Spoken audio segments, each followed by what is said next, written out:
Chief sensor officer emergency ಟೈಮಲ್ಲಿ declare ಆದಮೇಲೆ emergency ಅವತ್ತು ರಾತ್ರಿ ಮಾರನೇ ದಿನ ಸ್ಟೇಟ್ ಇನ್ಫಾರ್ಮೇಷನ್ ಡಿಪಾರ್ಟ್ಮೆಂಟಿಂದ ಒಬ್ಬೊಬ್ಬ ಆಫೀಸರ್ನ ಒಂದೊಂದು ಮಾಧ್ಯಮ ಸಂಸ್ಥೆಗೆ ಹಾಕಿದ್ರು. ಅವಾಗಿಂದ ಒಬ್ಬೊಬ್ಬನ ಅವ್ನ ಕೆಲಸ ಏನು ಅಂದ್ರೆ ಹಿಂಗೆ ಪೇಪರ್ ಇಟ್ಕೊಂಡು ಎಲ್ಲ ಚೆಕ್ ಮಾಡೋದು. ಏನು ಮಾತಾಡೋದು, ಲಾಸ್ಟಲ್ಲಿ ಪ್ರಿಂಟ್ ಹೋಗ್ತಿದ್ದೆ ಇದೆಲ್ಲ ಹೋಗೋಕ್ಕಾಗಲ್ಲ, ಹಿಂಗಿತ್ತು. ಈಗ ಆ ಎಮರ್ಜೆನ್ಸಿ ಬೇಡ, ಬಟ್ ಎಮರ್ಜೆನ್ಸಿ ಟೈಪಲ್ಲೇ ಉಡುಪಿ ಪೊಲೀಸು ನಾವೇ ಆಗ್ಬಿಡೋಣ ಅಂತ ಒಂದು ಲೆವೆಲ್ಗೆ ಬಂದಂಗಿದೆ. ಎಸ್ ಪಿ ಸಾಹೇಬ್ರೆ, ನೀವು ಯಾರು ಅಂತ ನನಗೆ ಗೊತ್ತಿಲ್ಲ, but I am saying one thing. ರಾಜಕಾರಣಿಗಳ ಆಸಕ್ತಿಗಳಿಗೆ ತಕ್ಕಂತೆ ವಿಪರೀತ ಆತುರದಲ್ಲಿ ಕೆಲಸ ಮಾಡಿದ ಮೇಲೆ ಭಾಳ ಆಫೀಸರ್ಸು ಕುಸ್ತು ಬಿದ್ದು ಅನುಭವಿಸಿರೋದು ನಾನು ನೋಡ್ಬಿಟ್ಟಿದ್ದೀನಿ. ನಿರಂತರ ಮತ್ತು ಇದು ಪರ್ಮನೆಂಟ್ ಅಂತ ದಯಮಾಡಿ ಅನ್ಕೋಬೇಡಿ. ನಾನು ನೋಡಿದ್ದೀನಿ, ಹೆಗ್ಗಡೆಯವ್ರ ಪೀರಿಯಡ್ಡಿಂದ ನೋಡಿದ್ದೀನಿ. ಹೆಗ್ಗಡೆಯವ್ರಿಗೆ ಜೀವ ಕೊಡ್ತೀನಿ, ಬೇಕಾದ್ರೆ ಹಿಂಗೆ ಬಗದು ಎದೆ ತೆಗೆದು ಬಿಡ್ತೀನಿ ಅನ್ನೋ ಆಫೀಸರ್ನೂ ನೋಡಿದ್ದೀನಿ.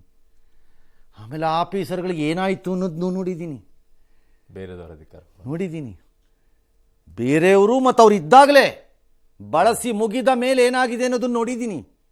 ಟಿಶ್ಯೂ ಪೇಪರ್ ಆಗಿ. ಹಾಂ, ಏನಿಯೋ ನಿಮ್ಮ ಅಧಿಕಾರ ಇದೆ, ಚಲಾಯಿಸಿ. ಉಡುಪಿಯ ಕುಂದಾಪುರದಲ್ಲಿ ಚಕ್ರವರ್ತಿ ಸೂಲಿಬೆಲೆ ಉಪನ್ಯಾಸ ಕಾರ್ಯಕ್ರಮ ಆಯೋಜಿಸಿದ್ದಾರೆ. 3 ದಿನನ 2 ದಿನನ 4 ದಿನನ ಎಷ್ಟು ಪೊಲೀಸರು ಅನುಮತಿ ಕೊಟ್ಟಿದ್ದಾರಂತೆ. ಕೊಡಲೇಬೇಕು. ಇದು ಅನುಮತಿ ಕೊಡದೇ ಇರೋದಕ್ಕೆ ಅದೇನು ಒಸಾಮಾ ಬಿನ್ ಲಾಡನ್ದು ತಿಥಿನೇ ಈಗ ನಡೀತಾನೂ ಇದೆ ಸರ್. ಇನ್ನೀಗ ಅಖಂಡ ಭಾರತ ನಿರ್ಮಿಸಿಯೇ ವಿಶ್ರಾಂತಿ ಅಂತ ಅವ್ರದ್ದು ಉಪನ್ಯಾಸ. ಅವ್ರು ಏನಾರು ಅಖಂಡ ಭಾರತ ಅಂತ ಇಟ್ಕೊಳ್ಳಿ, ಬ್ರಹ್ಮಾಂಡ ಭಾರತ ಅಂತನಾರು ಇಟ್ಕೊಳ್ಳಿ, ಅವ್ರು ಏನಾರು ಇಟ್ಕೊಳ್ಳಿ, ಅದು ಅವರು ಇಷ್ಟ, ನೀವ್ಯಾರು ಹೇಳಕ್ಕೆ? ಹೌದು, ಆಲ್ ರೈಟ್. ಪೊಲೀಸ್ನವ್ರದ್ದು ಇಲ್ಲಿ ಪ್ರಾಬ್ಲಮ್ ಆಗಿರೋದು, ರಾಜಕೀಯವಾಗಿ ಮಾತಾಡಬಾರ್ದು, ಯಾವುದೇ ನಾಯಕರ ತೇಜೋವಧೆ ಮಾಡಬಾರ್ದು ಅಂತ ನೋಟಿಸ್ ಕೊಟ್ಟಿದ್ದಾರೆ ಸೂಲಿಬೆಲೆಗೆ ಹೋಗಿ ಪೊಲೀಸ್ನವರು. ಏನರಪ್ಪ ನೀವೆಲ್ಲ IPS ಮಾಡ್ಕೊಂಬಂದಾಗ ಬುದ್ಧಿವಂತರು ಅಂದ್ಕೊಂಡಿದ್ನಲ್ರಪ್ಪ ನಾನು. ಹಾಂ, who allows you people to draft notices like this? Straight away challengeable ನೋಟಿಸ್ಗಳು ಇವೆಲ್ಲ ಕೋರ್ಟಿಗೆ ನಾಳೆ ಅನ್ನೋದು ಜ್ಞಾನನೂ ಇಲ್ವೇನ್ರಪ್ಪ ನಿಮ್ಗಳಿಗೆ? ಯಾರ್ರೀ ನಿಮ್ಗೆ ಈ ನೋಟಿಸ್? ಒಳ್ಳೆ ರೈಟ್ರುಗಳು ಇಲ್ವೇನ್ರಪ್ಪ? ಹಳೆ ಕಾಲದಲ್ಲಿ ರೈಟ್ರುಗಳು ಕರೆಕ್ಟಾಗಿ ನೋಟಿಸ್ಗೆಲ್ಲ ಡ್ರಾಫ್ಟ್ ಮಾಡಿ ಕೊಡೋರಪ್ಪ. ಈಗ ರೈಟ್ರುಗಳು ಸತ್ತೋಗಿದ್ದಾರೆ, ಯಾರೂ ಇಲ್ವಾ ಒಳ್ಳೆಯವರು? ಏನಪ್ಪ ನಿಮ್ಗಳದ್ದು? ಹಾಂ, ಸೂಲಿಬೆಲೆ ಸೌಹಾರ್ದ ಕೆಡಿಸೋ ದ್ವೇಷಣ ಭಾಷಣ ಮಾಡೋದಕ್ಕೆ ಆರೋಪಿಸಿ NSUI ಕಾರ್ಯಕರ್ತರು ಹೋಗಿ ದೂರು ಕೊಟ್ಬಿಟ್ರಂತೆ. ಹಾಂ ಸರಿ, ಆಮೇಲೆ ಅದಕ್ಕೆ ಅವರು ಅವರು ಬಿಡ್ತಾರೆ. ಅವರು ಯಾರೋ ಸೂಲಿಬೆಲೆ ಹಿಂದೂವಾದಿಗಳಿಂದ ರಾಷ್ಟ್ರೀಯವಾದಿಗಳನ್ನ ಕೆಣಕ್ತಾ ಇದ್ದಾರೆ, ಸಮಾಜಕ್ಕೆ ತಪ್ಪು ಮಾಡೋದು ಇದು ಏನೋ ತಪ್ಪನ್ನು ಸಮಾಜಕ್ಕೆ ತಿಳಿಸ್ತೀವಿ ಅಂತ ಭಯ ಅವ್ರಿಗೆ. ಆ ಲಕ್ಷ್ಮೀ ಹೆಬ್ಬಾಳ್ಕರ್ 6 ತಿಂಗಳಿಗೆ ಒಂದ್ಸರಿ ಉಡುಪಿ ಕಡೆಗೆ ಹೋಗ್ತಾರೆ ಮೇಡಮ್ಮು. ಉಡುಪಿ ಯಾರು ಅಲ್ಲಿ ಒಂದು ಪೇಪರ್ ಕೊಟ್ಬಿಟ್ಟು ಒಂದು ಪೆನ್ ಕೊಟ್ಬಿಟ್ಟು ಆ ಮೇಡಮ್ಗೆ ಪ್ರೆಸ್ ಕಾನ್ಫರೆನ್ಸಲ್ಲಿ, ಮೇಡಮ್ ಉಡುಪಿ ಮ್ಯಾಪ್ ಬರೀರಿ ಬಿಡಬೇಕಾಗಿತ್ತು.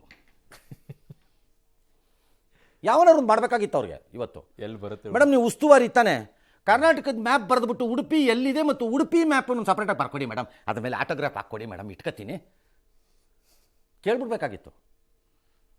6 ತಿಂಗಳಿಗೆ ಒಂದ್ಸರಿ ಹೋಗ್ತಾರೆ ಅವರು.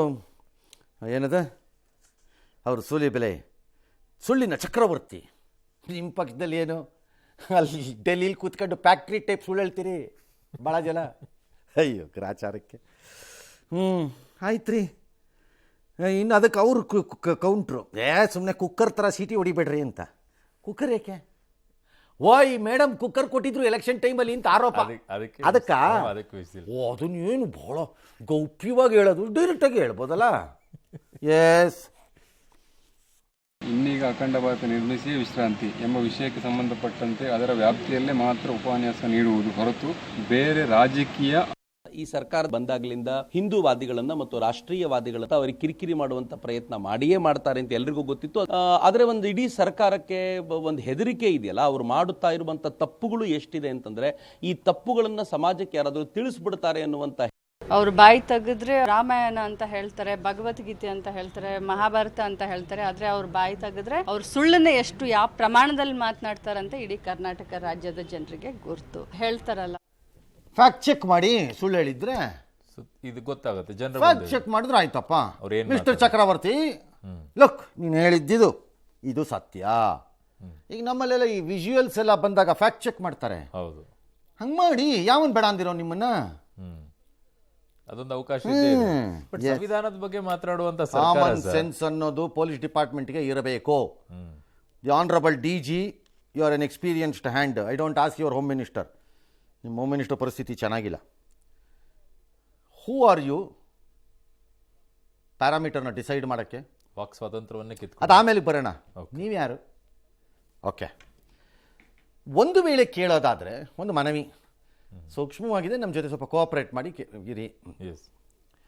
ನೀನು ಇದನ್ನು ಮಾತನಾಡಬಾರದು, ಈ ಲೀಡರ್ಗಳ ಬಗ್ಗೆ ಮಾತಾಡೋಂಗಿಲ್ಲ, ರಾಜಕೀಯ. ನೀವ್ಯಾರು ಹೇಳಕ್ಕೆ? ಅದನ್ನು? ಓಕೆ, ಒಂದು ವೇಳೆ ಮಾತಾಡಿದ್ರು ಅಂತ ಇಟ್ಕೊಳ್ಳ, ಯಾವುದೋ NSUI ಬಂದು ನೋಟಿಸ್ ಕೊಡ್ತು. Who is NSUI? ನೀವೇನು ಚೀಫ್ ಸೆನ್ಸಾರ್ ಆಫೀಸರಾ NSUIನವರು? ಬರ್ತೀನಿ ನಿಮ್ಗೆ ವಾಪಸ್ಸು. ಒಂದು ವೇಳೆ ಈ ವ್ಯಕ್ತಿ ದ್ವೇಷ ಭಾಷಣ ಮಾಡಿದ್ರು, ಮಕಾಮತಿ ನೋಡಿದ್ರೆ ಕೇಸ್ ಹಾಕ್ರಿ. ಸಿಂಪಲ್, ಬಹಳ ಸರಳ. ಹೌದು, ಭಾಳ ಸರಳ. ಮಕಾಮತಿ ನೋಡಿದ್ರೆ ಕೇಸ್ ಹಾಕ್ಬೇಕಪ್ಪ. ಕಾನೂನಿನ ಪರಿವ್ಯಾಪ್ತಿಯಲ್ಲಿ ಬಂದರೆ ದ್ವೇಷ ಭಾಷಣದಲ್ಲಿ ಮಿಸ್ಟರ್ NSUI NSUI ಆರ್ ಬುರ್ಡೆ ಇಲ್ಲ ನಿಮ್ಗೆ. NSUI ಹೇಳ್ತೀನಿ ಈ ವಿಚಾರದಲ್ಲಿ. ಯಾಕೆ ಸರ್? ಅಧಿಕಾರ ಇದೆ ಅಂತ ಮದ ಮತ್ತು ಅಹಮ್ಮಲ್ಲಿ ತಿರುಗಾಡಬೇಡಿ. ನಾಳೆ ಅಧಿಕಾರ ಇರುತ್ತೋ ಇಲ್ವೋ ನನಗೆ ಗೊತ್ತಿಲ್ಲ. ಕರ್ನಾಟಕದಲ್ಲಿ ಕರ್ನಾಟಕ ಬಿಟ್ಬಿಡೋಣ ಈಗ ಸದ್ಯಕ್ಕೆ. ಇನ್ನೂ 3 ವರ್ಷ ನಿಮ್ಮ ಹತ್ರ ಅಧಿಕಾರ ಇದೆ. ಈ ಕೊಬ್ಬು ದಿಮಾಕನ್ನು ತೋರಿಸ್ಬೋದು ಬೇಕಿದ್ರೆ ನೀವು ಈ ರೀತಿ ಆಟಗಳನ್ನು. ಚಕ್ರವರ್ತಿ ಸೂಲಿಬೆಲೆ ಅಲ್ಲಿ ಬಂದು ಭಾಷಣ ಮಾಡಬೇಡ ಅಂತ ಹೇಳೋ ಘನತೆ ಬೆತ್ತ ಪೊಲೀಸ್ ಆಫೀಸರು. ಅಪ್ಪ, ನಾನು ಕರ್ಕೊಂಬಂದೀಗ TV ನಲ್ಲಿ ಕೂರಿಸ್ಕೊಂಡು ಮಾತಾಡಿ ಕುಂದಾಪುರದಲ್ಲಿ ಜನ ನೋಡಿದ್ರೆ TV ನಲ್ಲಿ ಏನಾಗತ್ತಪ್ಪ? ಆಗ ಹೇಳಿಪ್ಪ ನೀವೇ. ಯಾಕೆ ನನಗೆ ನೋಟಿಸ್ ಕೊಡ್ತೀರಾಗ? ಕೊಡ್ರಿ ನೋಡೋಣ. ನನಗೆ ಕೊಡ್ತೀರಾಗ ನೋಟಿಸ್ನ ನೀವು? ನಾನು ಅವರಿಬ್ಬರು ಕೂತ್ಕೊಂಡು ಇಲ್ಲಿ ಕಾನೂನಿಗೆ ವಿರುದ್ಧವಾಗಿ ಮಾತಾಡಿದ್ವಿ ಅಂತಂದರೆ ನಮ್ಮ ಮೇಲೂ ಕೇಸ್ ತೊಗೊಳ್ಳೋದೆ. ಕಾನೂನು ನಾವೇನು ಮೇಲಿಂದ ಇಳಿದು ಬಂದುಬಿಟ್ಟಿಲ್ಲ, ಇಲ್ಲಿ ನಮ್ಮ ಮೇಲೂ ತೊಗೊಳ್ಳೋದೆ ಕೇಸನ್ನು ನೀವು. ಅದು ಕಾನೂನು ಬಾಹಿರವಾಗಿರೋ, ಕಾನೂನು ವಿರುದ್ಧವಾಗಿದ್ದಾರೆ ಅಲ್ವಾ? ಯಪ್ಪ ಯಾರು ಸೂಲಿಬೆಲೆ ಚಕ್ರವರ್ತಿ ಮನೇಲೇ ಕೂತ್ಕೊಂಡು ಯೂಟ್ಯೂಬಲ್ಲಿ ಏನು ಮಾತಾಡಬೇಕು ಅದನ್ನು ತೆಗೆದಾಕಿದ್ರೆ ಕುಂದಾಪುರದಲ್ಲಿ ಓಪನ್ ಆಗಲ್ವಾ? ಹಾಗೆ ಆಗುತ್ತೆ ಎಲ್ಲ ಕಡೆ. ಏನು ಬುದ್ಧಿ ರೀ ನಿಮಗೆಲ್ಲ ಪೊಲೀಸ್ನು. ಅಲ್ಲಿ ಬಂದು ಡಯಾಸ್ ಹೊತ್ತು ಮಾತಾಡೋಕ್ಕೆ notice. Can you stop all this in this technological ಈ ಯುಗದಲ್ಲಿ? NSUI, ಹಲೋ, ಯಾರು? NSUI ನಿಮ್ಗೆ ಇದೇ ಕೆಲಸ, ಬೇರೆ ಏನು ಕೆಲಸವಿಲ್ಲ ನಿಮ್ಗೆ. ಹಂಗಾರೆ ಹೇಳ್ತೀನಿ ತಗೊಳ್ಳಿ ನಿಮಗೂ. ನಾಳೆ ಮಹಾರಾಷ್ಟ್ರದ ನಾಗಪುರಕ್ಕೆ ರಾಹುಲ್ ಗಾಂಧಿಯ ವಿಸಿಟ್ ಬರುತ್ತೆ. ಅಲ್ಲಿಯ SP ಒಂದು ನೋಟಿಸನ್ನು ಇಶ್ಯೂ ಮಾಡ್ತಾರೆ ರಾಹುಲ್ ಗಾಂಧಿಗೆ. BJPಯವರು ಮಾಡಿಸ್ಬೇಕು. ಆ್ಯಕ್ಚುಲಿ ನನ್ನ ಪ್ರಕಾರ ಇದನ್ನು ಕಿರಿಕ್ ಮಾಡಿ ಕೇಳಕ್ಕಾದ್ರೂ ಮಾಡಿಸ್ಬೇಕು. ನೋ, RSS ಬಗ್ಗೆ ತಾವು ಭಾಳ ಕಡೆ ಕೆಟ್ಟದಾಗಿ ಮಾತಾಡಿದ್ದೀರಿ.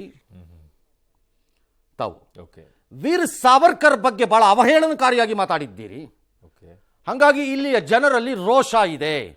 ನೀವು ಬಂದಿಲ್ಲಿ ಏನಾದರೂ ಭಾಷಣ ಮಾಡಿದಾಗ ಅದು ಹೆಚ್ಚಾಗಬಹುದು, ಸೌಹಾರ್ದತೆ ಕೆಡಬಹುದು ಇಲ್ಲಿ. ಹಾಗಾಗಿ ನೀವು ಇಲ್ಲಿ ಬರೋ ಹಂಗಿಲ್ಲ. ಒಂದು ವೇಳೆ ಬಂದರೂ ಈ ವಿಚಾರಗಳನ್ನೆಲ್ಲ ಮಾತನಾಡುವಂತಿಲ್ಲ, ಯಾರ ತೇಜೋವಧೆನೂ ಮಾಡೋ ಹಾಗಿಲ್ಲ ಅಂತ ಕೊಟ್ರೆ ಹೆಂಗಿರತ್ರಪ್ಪ? Brilliant fellows. ಅವಾಗ ವಾಕ್ ಸ್ವಾತಂತ್ರ್ಯ, ಅಭಿವ್ಯಕ್ತಿ ಕಿತ್ಕೊಳ್ತೀರಾ ಅಂತ ಹೇಳ್ತಾರೆ. BJPಯವ್ರು ಕೊಡಿಸ್ಬೇಕು. ಫಡ್ನವೀಸ್ ಕೇಳಿ, UPಲಿ ಎಲ್ಲರೂ ಕೊಡಿಸ್ಬೇಕು ಒಂದು ನೋಟಿಸನ್ನು. ಹೇಳ್ತೀನಿ ಹೆಂಗಿರುತ್ತೆ ಹೇಳಿ. ಈಗ ನಾನು ಕೇಳಿದ್ದು ಹೆಂಗಿರುತ್ತೆ? ಅಫ್ಕೋರ್ಸ್ ಇಲ್ಲಿ ಮಾಡಿದಾರೆ ಅಂದ್ರೆ ಅಲ್ಲಿ ಕೇಳ. ಪ್ರಜಾಪ್ರಭುತ್ವನ ಹೀಗಲ್ಲ ಹ್ಯಾಂಡಲ್ ಮಾಡೋದು. ಮತ್ತು ಪ್ರಜಾಪ್ರಭುತ್ವದಲ್ಲಿ ನಾನು ಮಾಡಿದ್ದೆಲ್ಲ ಸರಿ ಅನ್ನೋ ನನಗೆ ಭ್ರಮೆನೂ ಇರಬಾರ್ದು, ನನಗೂ ಇರಬಾರ್ದು, ಇನ್ನೊಬ್ರಿಗೂ ಇರಬಾರ್ದು. ಅದು ಚಕ್ರವರ್ತಿ ಸೂಲಿಬೆಲೆಯನ್ನೂ ಸೇರಿಸಿದಂತೆ ಹೇಳ್ತಾ ಇದ್ದೀನಿ. ಇನ್ನು RSS ಮುಖಂಡರ ಮನೆ ಮೇಲಿನ ದಾಳಿ ಇತ್ತಲ್ಲ, ಅದಕ್ಕೆ ದಕ್ಷಿಣ ಕನ್ನಡ SPಗೆ ಹೈಕೋರ್ಟ್ ನೋಟಿಸ್ ಅನ್ನ ಕೊಟ್ಟಿದೆ. ನೀವು ಹೆಂಗ್ ದಾಳಿ ಮಾಡಿದ್ರಿ, ಯಾವ ಕಾರಣದಲ್ಲಿ ದಾಳಿ ಮಾಡಿದ್ರಿ, ಸೂಕ್ತ ದಾಖಲೆಯನ್ನು ಕೊಡಬೇಕು.